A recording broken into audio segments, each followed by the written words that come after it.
Yo diría que fue apasionante. Cuando el 15 de junio de 2004 se dio a conocer la noticia, causó sorpresa. Dejar de ser de Barcelona, formar una diócesis nueva, pero enseguida la ilusión fue ganando terreno, enseguida.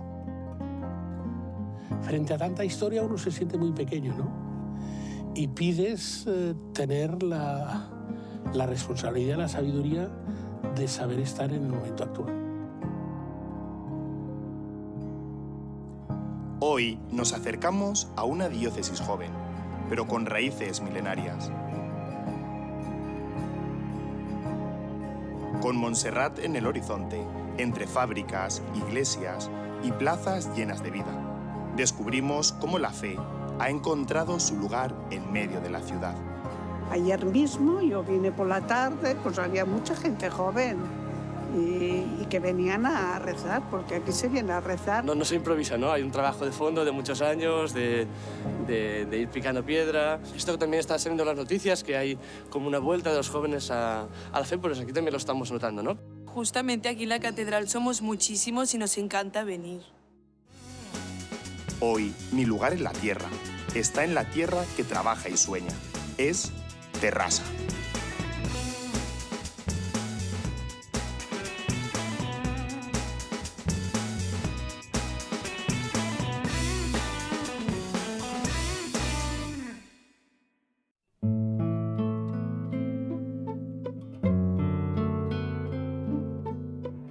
En principio, la creación de la diócesis tiene que ver lógicamente con la decisión de la Santa Sede, ¿no? Del Papa San Juan Pablo II, ¿no? de crear estructuras mucho más cercanas a la gente, ¿no? Formábamos parte de la Archidiócesis de Barcelona, que era un territorio muy grande, era la segunda diócesis de Europa en aquellos momentos. Y se trabajó para conseguir eso, una realidad más cercana, unas estructuras próximas y sobre todo una cercanía del obispo que ayudase a cohesionar y a crear verdadero sentido evangelizador también. No fue fácil, porque es verdad que cuando el 15 de junio de 2004 se dio a conocer la noticia, causó sorpresa y causó como contraposiciones, ¿no? Dejar de ser de Barcelona, formar una diócesis nueva, pero enseguida la ilusión fue ganando terreno, enseguida. Lo más difícil quizás fue tomar conciencia de que éramos una realidad propia, una iglesia propia, pero el reto primero era tomar conciencia que éramos una gran familia diocesana, en este sentido diferenciada y propia.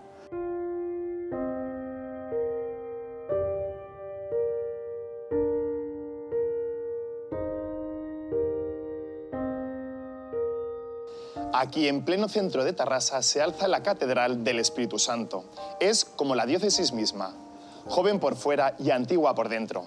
Vamos a descubrir su historia, su día a día, a conocer qué la hace tan especial dentro de la diócesis. Buenos días. Musén Carles, sí. Párroco de la catedral. Eso es. Estamos ante una de las catedrales más jóvenes de España. Sí, efectivamente. En el año 2004, el Santo Padre erigió dos nuevas diócesis a partir de la Archidiócesis de Barcelona, Sant Feliu de Llobregat y Terrassa. Y por tanto, esta iglesia, que era una iglesia basilical de la parroquia del Sant Esperit de Terrassa, pasó a ser la catedral de la nueva diócesis. ¿Cuándo se construyó? Se construyó, más o menos, la situamos a finales del siglo XVI. Tenemos como una fecha de referencia, que sería 1593, como el momento en que se traslada el Santísimo del antiguo Hospital del Sant Esperit, de ahí el nombre, y se traslada aquí y empieza el culto. La tenemos esa como fecha de referencia. La catedral es la sede del obispo y cuando se crea la diócesis en el 2004 se tiene que dar consistencia al templo más importante de la ciudad, que ya lo era, y que además queda elevada a la dignidad de catedral.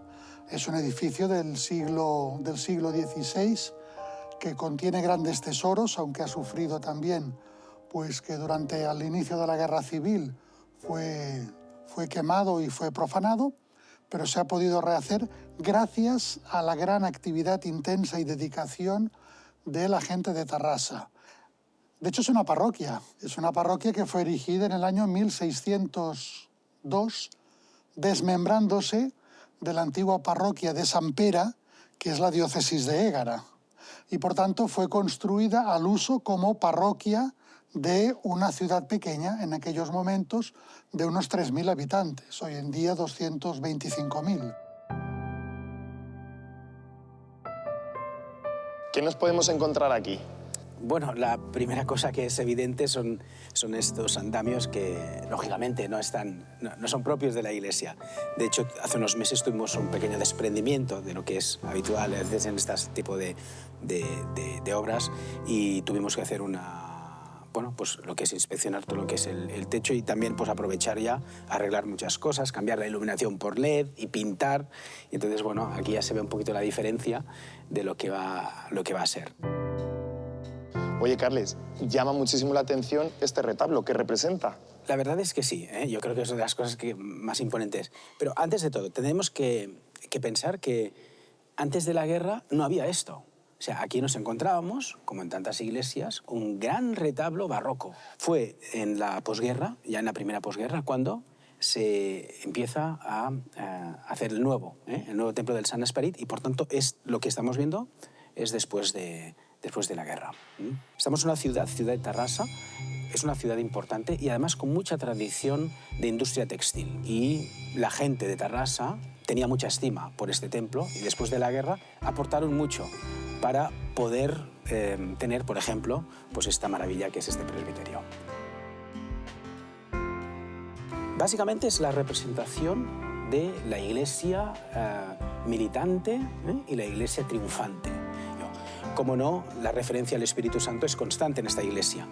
Preside en la parte superior del presbiterio y en la parte inferior inmediatamente una imagen de la Virgen María. Y en el centro, este baldaquino. En el centro, este baldaquino, efectivamente. Un baldaquino que tiene como elementos, al menos que nos recuerda también la tradición oriental, con estos lampadarios y con 3 coronas. Una primera corona, la inferior, que representa los 12 frutos del Espíritu Santo. Después, la intermedia, de los 7 dones. Y finalmente, la última, que es el nombre de Jesús. Si nos acercamos aquí, podremos contemplar, por ejemplo, que a este nivel tenemos la representación de los apóstoles, ¿sí? Y presidiendo, cómo no, la imagen de San Pedro, porque no tenemos que olvidar también la importancia de San Pedro aquí en esta ciudad, ya que la antigua parroquia era San Pedro de Tarrasa. Me encanta.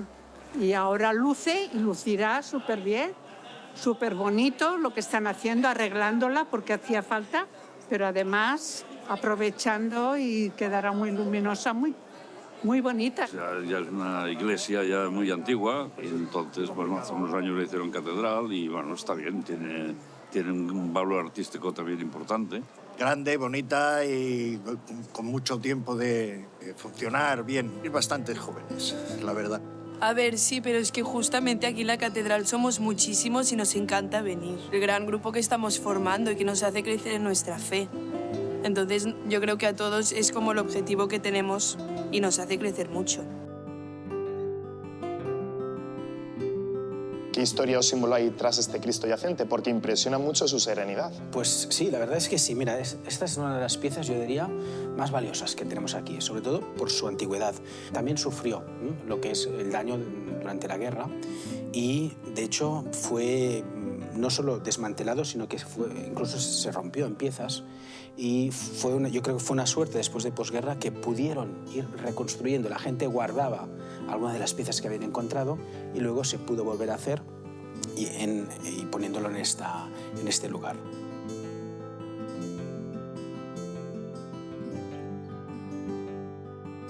Estamos ante una de las capillas más importantes de esta catedral. ¿Cuál es? Pues efectivamente, la capilla del Santísimo. En esta capilla celebramos habitualmente la Eucaristía de diario, un lugar también de recogimiento, un lugar de oración, donde muchísimas personas al día pues pasan para venir a hacer la visita y para rezar delante del Santísimo.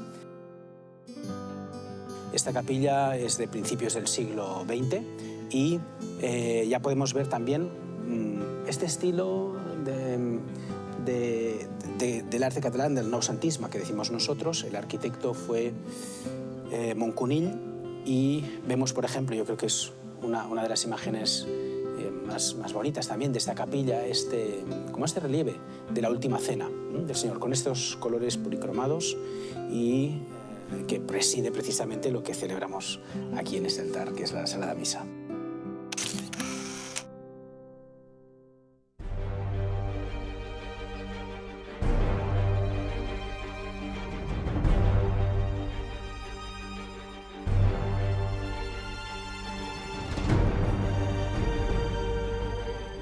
Representan nuestros orígenes, nuestros hermanos cristianos que desde el siglo V, probablemente desde el siglo IV, ya estaban en este territorio. Y además se está trabajando, aunando esfuerzos el obispado, la parroquia y el ayuntamiento para que pueda ser declarado un día Patrimonio de la Humanidad. Es poner en valor un patrimonio que más que cultural es un patrimonio religioso y, como decía nuestro obispo, porque es un patrimonio de fe, la fe se convierte en cultura. El origen es la fe.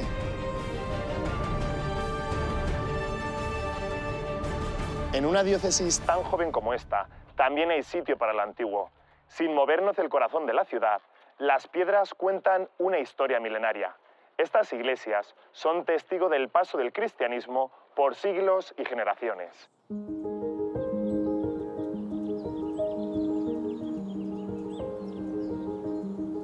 Toni, párroco del conjunto de Sant Pere, este lugar es impresionante. Una bendición.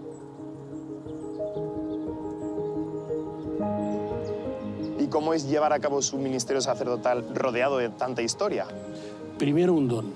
Es decir, tú piensas que uno siente una desproporción entre todo lo que significa esta huella que te entronca en el inicio del inicio de la vida de la comunidad cristiana en estas tierras, y la otra es decir, bueno, frente a tanta historia uno se siente muy pequeño, ¿no? Y pides tener la responsabilidad, la sabiduría de saber estar en el momento actual.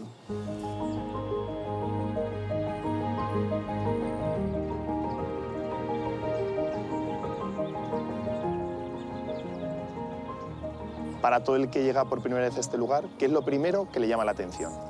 Lo que le llama mucho la atención es San Miguel, porque encuentra una iglesia que tiene una estructura totalmente distinta a las que conoce.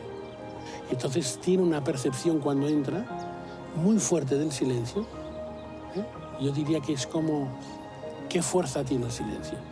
Y después queda conmovido porque es un espacio que habla a la belleza y que muchas veces lo he pensado, sobre todo cuando vienen los más jóvenes a visitarlo.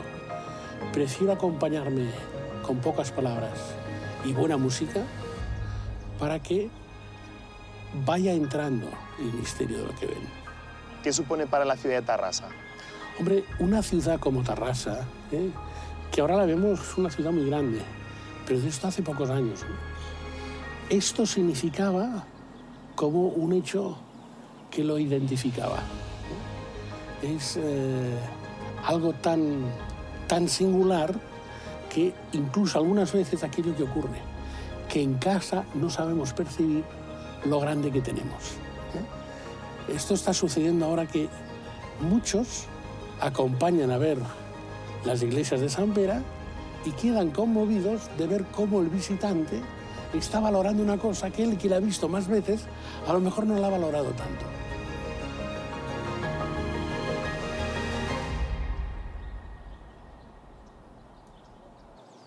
¿Cuál es la historia de este lugar? La historia de este lugar, primero, fue un lugar íbero, que el topónimo tenía el nombre de Gosa. Y aquí vivían por una lógica. Hay dos torrentes, esto está elevado, es rico en agua. Después esto pasó a ser un municipio flavio romano. Y en la época que va entre la persecución a los cristianos y el declive, pues entonces empieza a ver la cristianización de este espacio.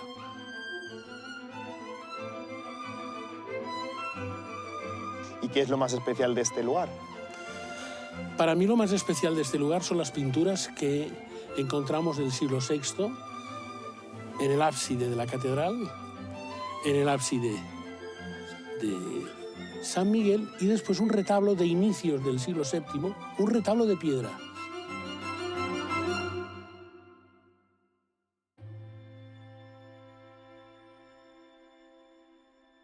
Estamos ante unas pinturas del siglo VI. Lo que pasa es que estas pinturas estaban recubiertas por otras pinturas que eran góticas. En este momento hay un arqueólogo, también político y arquitecto, que es Josep Puig i Cadafalch, que empieza, en 1917 empieza a trabajar aquí, en las iglesias, haciendo excavaciones arqueológicas, y él descubre que hay unas pinturas que se ven, la pintura gótica se ha ido perdiendo, hay lagunas de las pinturas y se entrevé alguna cosa. Esto es hacia los años 30 que él se da cuenta, y entre el 37 y el 38, o sea, en plena guerra civil, lo que hace es arrancarse, se arrancan estas pinturas y aparecen las pinturas del siglo VI. Estas pinturas tienen diferentes registros, además son registros, están distribuidas de forma concéntrica, y lo que vemos es en el registro superior, arriba de todo, lo que sería el registro cenital, hay dos cuadrados que están superpuestos formando un octógono, o sea, lo que hace en la parte exterior es dibujar un octógono y en la parte interior un círculo, y ambos dos simbolizan lo que sería la eternidad. Y alrededor de estos dos elementos lo que hay es unas plumas de pavo real esquemáticas, y alrededor de las plumas de pavo real hay una corona de laurel.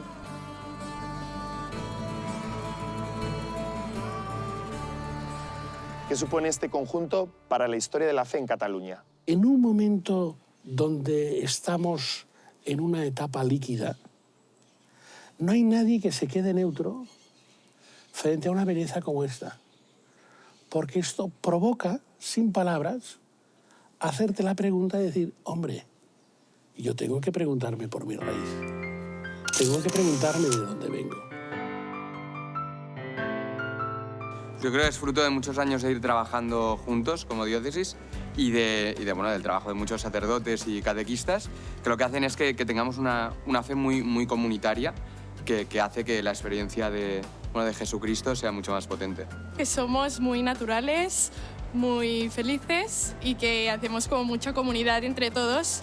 Nos conocimos de pequeños ya en la parroquia, y entonces pues como somos unos cuantos, pues vamos aquí y como nos iríamos al bar, pues vamos ahí también, vamos a la charla para recibir formación, y como luego se va a cenar también vas conociendo a más gente de la parroquia, jóvenes. Siempre yo creo que transmitimos mucha alegría, somos muchos y es que es muy divertido, nos encanta. Terrassa es una diócesis joven. La pastoral juvenil es el alma del presente. Aquí, la fe se comparte y se sueña. Hola, chicos. Buenas. ¿Qué tal? ¡Qué alegría! ¿Qué tal? Pues nada, vamos a compartir un ratillo. ¿Qué os aporta formar parte de la pastoral? A ver, ¿quién empieza?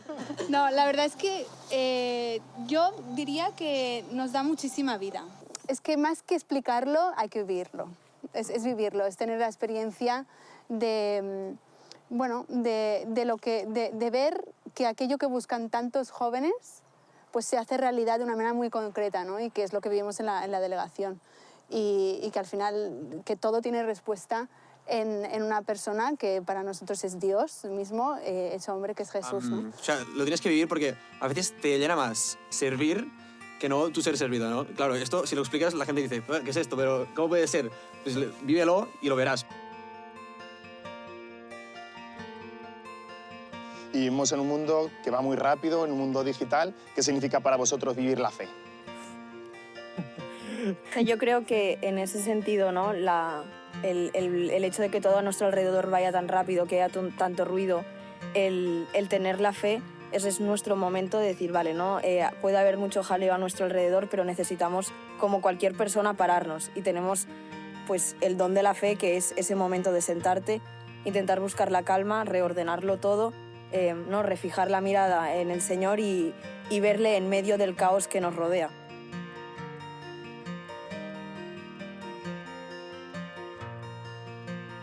El secreto, no, yo creo que no hay secreto, que es juntar, hacer equipos de tal manera que sientan los colores, como en cualquier equipo de fútbol, y que puedan vivir pues, el mensaje que se quiere transmitir. Y es a partir de ahí que generas una cultura nueva, juvenil, para que quieran estar allí, quieran estar escuchando unas charlas, en unas dinámicas y rezando. Lógicamente, socialmente es una diócesis donde hay mucha vida, muchas familias, muchos jóvenes.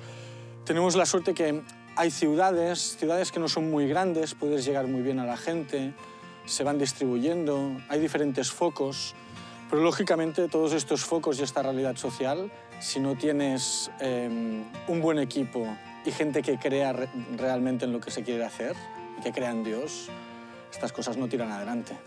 Hay un boom real que las personas que son como referentes para los jóvenes hoy en día están atrayendo y están hablando de Dios de una manera que parece que se haya abierto una puerta en el cielo, ¿no? Y hay como una gracia especial donde Rosalía, Daddy Yankee y tantos otros están hablando y están haciendo álbumes de canciones que hablan de Dios, y se nota perfectamente porque todo el mundo habla de esto, ¿no? Todo el mundo, vas a cualquier sitio y dices, ¿has escuchado el álbum de Rosalía? Y aquí, como es de aquí, pues ahí, bueno, nos la queremos mucho, ¿no? Los curas.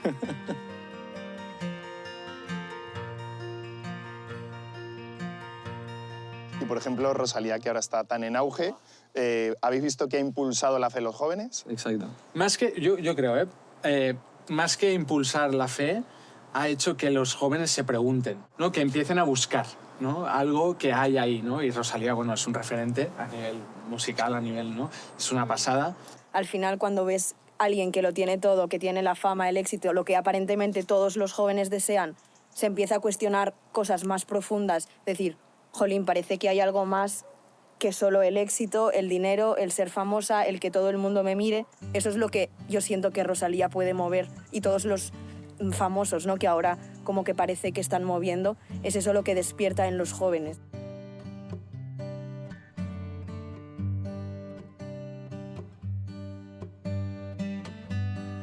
Claro, yo estoy en dos realidades. La parroquia, todo es semanal, ¿no? Siempre hay una propuesta, y en la realidad más de la delegación de juventud, pues lo que tenemos es diferentes eventos, son 11 eventos durante todo el año, y después en verano sí que tenemos 3 salidas, ¿no? Via Apóstol, que es un campus de verano que hacemos en el Pirineo catalán, Be Chosen, que esta será la primera edición, otro campamento para otra edad, y ya para los mayores un peregrinaje de verano, que este año vamos a Lourdes, y lo que hacemos es, no vamos a visitar piedras, no vamos a aburrirnos, vamos a encontrarle el sentido a lo que vamos a hacer, a las charlas, a todas las actividades, y sobre todo que lo lleven jóvenes. Ya no es el cura, ¿no? que lleva todo, sino que lo que intentamos es generar un equipo para que haya gente que lidera cada uno de los grupos, cada uno de los eventos, y que los otros jóvenes lo vean y digan, yo quiero vivir como esos. Yo creo firmemente que uno vuelve donde se ha sentido querido, ¿no? Y esto es lo que busca la delegación, que el joven que llega se sienta acogido, se sienta querido y quiera volver a repetir lo que decía antes Arnau, ¿no? Lo de vivirlo, ¿no? Pues uno cuando se siente querido, todo va rodado. Muchísimas gracias. Muy bien. Adiós. Adiós. A suscribirte.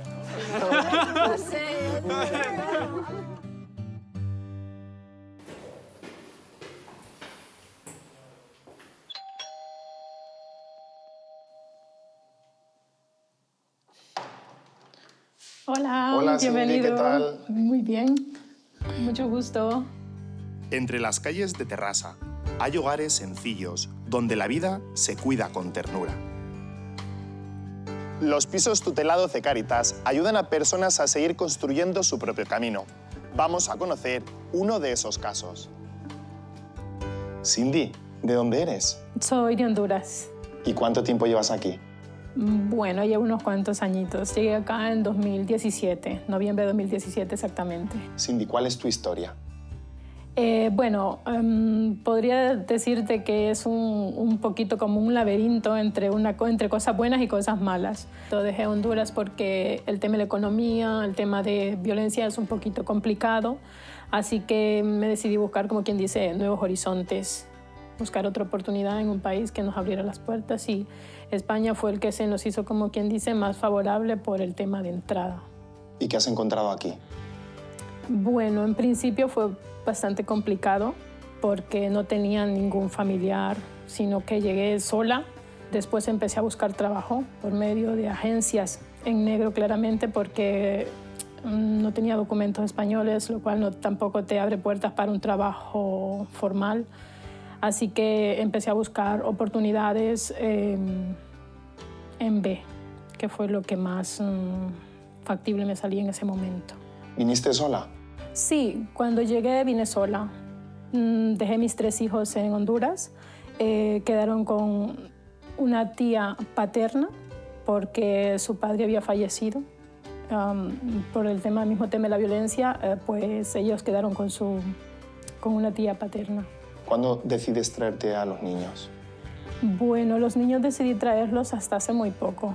Hasta hace 2 años que ellos llegaron aquí a Cataluña y... bueno, ha sido, como quien dice, un reto más. Bueno, los pisos forman parte del programa de Habitatge y Sense Llar, de vivienda, y lo que hacen sencillamente es dar un recurso a la familia, a la persona, al que lo necesita, hacer un proceso para poder hacer su vida y salir de la situación en la que estaba. O sea, el piso es solo un recurso para que la persona haga su proceso de vida. Este programa va dirigido a quien sea que lo necesite, pero normalmente lo que tenemos por su vulnerabilidad son mujeres, mujeres con hijos, familias enteras o personas solas.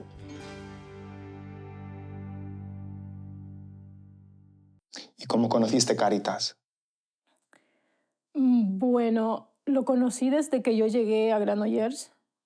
El año que yo llegué, en 2017, lo escuché mencionar. Cuando yo llegué de Honduras solamente traía dos mudas de ropa, 2 pantalones y 2 camisas, y eso era todo. Fui a Cáritas y fue, como quien dice, la primera ayuda que yo recibí de Cáritas fue eso, un lote de ropa. Después que hicieron ese seguimiento laboral, estuvieron siempre conmigo en ese entorno, ayudándome incluso con habitación en Granollers. ¿Y te traes a los niños? ¿Y tienes casa? ¿Tienes trabajo?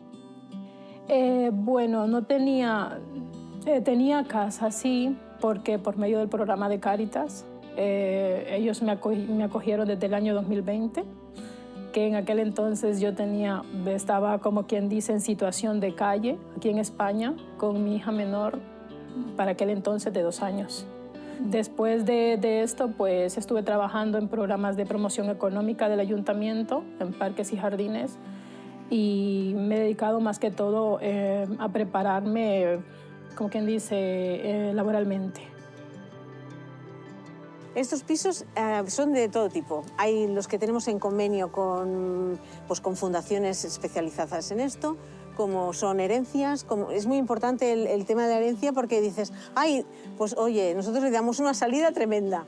Y realmente, pues a veces ellos son del obispado que lo cede a Cáritas o de una parroquia y dice, oye, yo no sé cómo gestionar todo esto. Entonces hacemos un convenio, siguen siendo de la parroquia, pero nosotros gestionamos la intervención social. Cindy, eres un ejemplo de valentía, de fortaleza. ¿Qué mensaje le podrías dar a aquellas personas que han perdido la esperanza? Pues que no la pierdan, que la esperanza es lo último que se pierde, porque dicen que después de la tempestad siempre viene la calma, y eso yo lo tengo muy comprobado, que es así.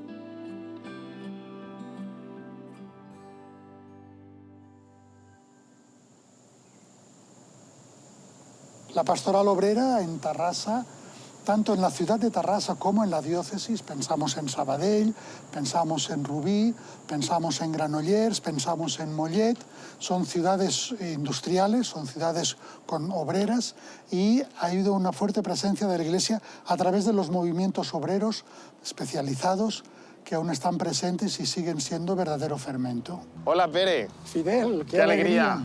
Estoy contento de conocerte físicamente. Igualmente. Pere, cuénteme cómo es Bellavista.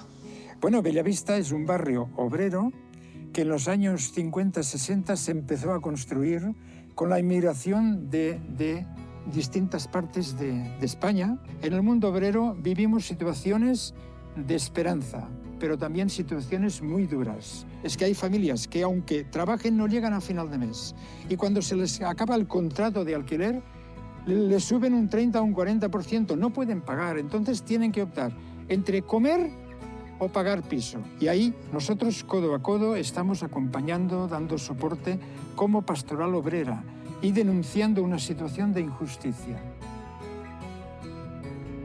Y en un barrio obrero, ¿cómo se acompaña en la fe? De lo que viven, de su situación, ahí se hace presente Jesucristo. Ahí acompañamos en la fe.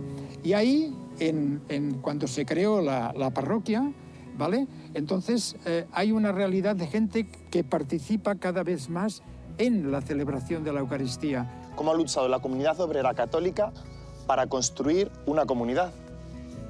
Pues de manera sencilla y humilde, encarnándonos en la realidad que vivimos, ¿vale? Que vivimos nuestros vecinos y tal. Y un hecho muy importante y significativo ha sido la participación de los vecinos y vecinas en la construcción de lo que es hoy la iglesia. El local de la iglesia era una tienda de muebles. Pero es que no solamente esto, sino que lo que es el local parroquial, que ahora iremos a verlo, era una tienda de alimentación, ¿vale? Y lo transformamos en local parroquial.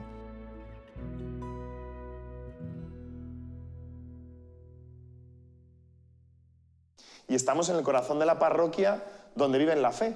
Sí, y ahí es el núcleo importante de nuestra fe, donde nosotros celebramos con Cristo y con los hermanos y hermanas todo el amor que vivimos para darlo después y comunicarlo a nuestros hermanos del barrio. Bueno, somos un grupo de varias señoras mayores que nos ocupamos de las personas mayores también, que sean más mayores que nosotras, de llevarles la comunión los domingos. Llevan a cabo una gran labor. Sí. Y tener este templo, aunque sea pequeño, ¿qué supone para el barrio? Es mucho, es mucho, mucho, porque si viviríamos sin fe, no sé cómo sería el mundo. En Terrassa, la fe se abre camino entre calles, chimeneas y corazones. Es joven, como su diócesis, pero respira historia, como sus iglesias milenarias. Hemos descubierto que aquí, la iglesia no es solo piedra y rito, es hogar, es camino y sobre todo, es presente y futuro.